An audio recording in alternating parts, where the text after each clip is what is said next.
Big stocks, कौन कौन से अपन यहाँ पे सिंगल आउट करेंगे?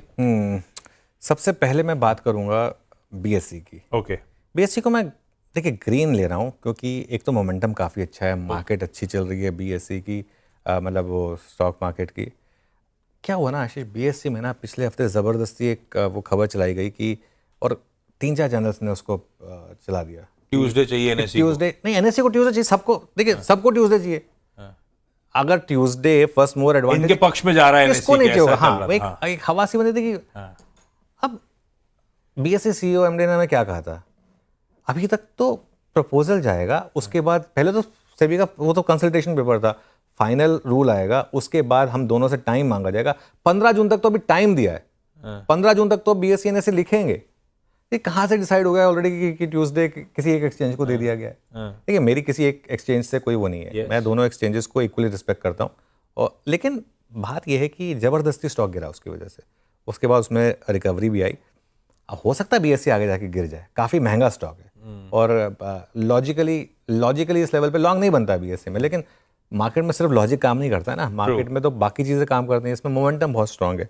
तो इसके लिए खैर एनीवे जो भी है, तो एक्सचेंजेस को चुनना होगा, वो चुनेंगे और उसके बाद अच्छा ये हो सकता है कि सेबी फाइनली डिसाइड करे कि नहीं ट्यूसडे एनएससी को देंगे, थर्सडे बीएसई को देंगे। मैं क्या कह रहा हूँ, जल्दबाजी क्या है, हमें आ जाने देते हैं ना भाई। लिस्टेड स्टॉक है, एफ&ओ का स्टॉक है, इस तरीके की वॉलेटिलिटी से क्या फ़ायदा है, पर आ जाने दीजिए। सेबी का मामला है, वैसे भी कोई ऐसा तो है नहीं कि उठ के आपने बोल दिया। और काफ़ी टाइम से इक्विलिब्रियम चला आ रहा है, उसको अगर चेंज करना है तो उसको कोई रीज़न भी होना चाहिए चेंज करने का। खैर एनीवे एक बार सुनते हैं कहा क्या था हमारे बीएसई के एमडी सीईओ। ये एक्सक्लूसिव इंटरव्यू था, बहुत टाइमली इंटरव्यू था। एक बार सुनते हैं उन्होंने क्या क्या कहा था कि वीकली एक्सपायरी को लेकर क्या हो रहा है कि क्योंकि अब तक बीएसई की वीकली एक्सपायरी ट्यूसडे को होती आई है, एनएससी की वीकली एक्सपायरी थर्सडे को होती आई है। कल एक न्यूज आई कि शायद अब इसमें कुछ चेंजेस आए और सेबी एनएससी को ट्यूसडे का अप्रूवल दे दे और बीएसई शायद थर्सडे के लिए मान जाए। आप एक्सचेंजेस के बीच में ऐसी कोई सहमति बनी है क्या कि आप अपनी एक्सपायरी को थर्सडे मूव करेंगे और एनएससी अपनी एक्सपायरी को ट्यूसडे को मूव करेंगे? जैसा कि आप जानते हैं, सेबी एक कंसल्टेशन पेपर जारी किया है। तो कंसल्टेशन पेपर के लिए सब लोगों से राय विचार विमर्श सब हुआ है। सेबी का सर्कुलर अभी तक आना बाकी है। हमारी तरफ से कोई भी अभी तक ऐसा एप्लीकेशन नहीं गया है, या तो ट्यूसडे रखने का या थर्सडे बदलने का, ऐसा कुछ एप्लीकेशन हमारी तरफ से नहीं गया है। सेबी का सर्कुलर आएगा, उसमें क्या आएगा उसी के हिसाब से हम अपना प्रस्ताव रख सकते हैं। देखिए ये एक बात थी 23 मई की, सेबी ने कहा था कि इसी हफ्ते वो सर्कुलर लेकर आएंगे, वो कल आ गया। पॉइंट ये है कि अब तो सर्कुलर आया है, अब 15 जून तक का टाइम दिया गया है। 15 जून तक बीएसई एनएससी अपना दोनों प्रस्ताव भेजेंगे, उसके बाद सेबी डिसाइड करेगा, ठीक है ना। तो ये पहले से कैसे डिसीजन हो गया, ये थोड़ा सा सरप्राइजिंग था। खैर एनीवे आशीष, ये मेरा पहला बिग स्टॉक था। अब बाकी के बिग स्टॉक्स पर आते हैं। नंबर 2 पे बिग स्टॉक में मैं ले रहा हूँ औरोबिंदो फार्मा। औरो को मैं ग्रीन ले रहा हूँ, हालांकि औरो काफ़ी वॉलेटाइल स्टॉक है फार्मा में, लेकिन यूएस की जेनेरिक्स में जो सबसे बड़ी फार्मा कंपनीज उनमें से एक है। कल स्टॉक डे लो पर बंद हुआ था, तो शॉर्टिंग हुई है यहाँ पर और यूएस सेल्स काफ़ी अच्छे हैं। शॉर्टिंग पता क्यों हुई है, क्योंकि ग्लेनमार्क के नंबर ख़राब थे, तो ग्लेनमार्क के नंबर ख़राब थे तो लोगों ने सोचा कि चलो औरोबिंदो को भी शॉर्ट कर देते हैं, तो इस वजह से। लेकिन इनकी यूएस बिक्री करीब 9% बढ़ी है।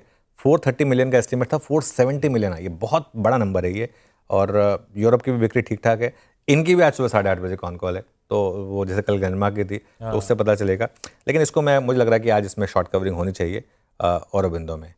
इंटरग्लोब एविएशन को मैं ग्रीन ले रहा हूँ।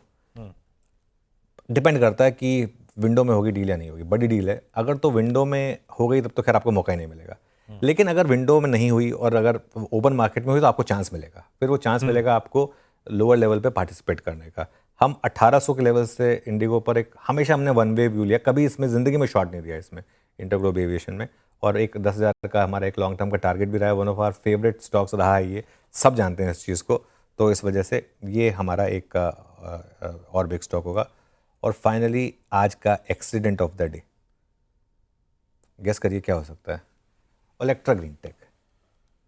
हाँ, ये क्योंकि नंबर बहुत अच्छे आए हैं, फिर भी आज का एक्सीडेंट ऑफ द डे ये चाइना वाला मामला नहीं, चाइना वाला मामला नहीं है। महाराष्ट्र सरकार ने इनका एक बहुत बड़ा ऑर्डर कैंसिल करा है, करीब करीब 7,000 बसेस का।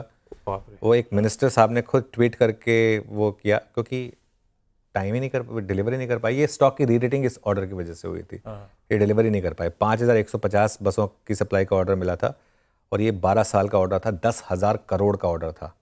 10,000 करोड़ इलेक्ट्रिक बसेस बनाती है ये कंपनी, अब कैंसिल कर दिया ये ऑर्डर। तो ये मुझे लग रहा है कि इनके लिए बड़ा नेगेटिव है। ये मुझे लग रहा है आज का एक्सीडेंट ऑफ द डे हो सकता है, तो इसके लिए ये एक और स्टॉक होगा। ग्रीन टेक नाम था।